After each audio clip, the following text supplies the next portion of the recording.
works for Hormel and sells Spam. So don't discount Spam. I grew up eating this. It was a staple in households in the 70s. We took that Spam and we just sliced it into about ½ inch cuts like that.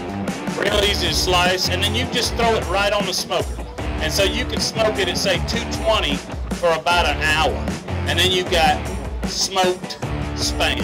So I'm taking this Spam, which I have just smoked, and our barbecue dry seasoning is just that. It's a seasoning. And so I'm just sprinkling on the top, which is the way that we do our ribs. So what we've got here now is just our Spam with dry seasoning. We'll cut up some portions here. Y'all can try this. And I'll let Sterling hand it out after we get some cut. Grab one of those. Right there. Guys, go check out Peg Leg Porker over there. He's going to be here all weekend.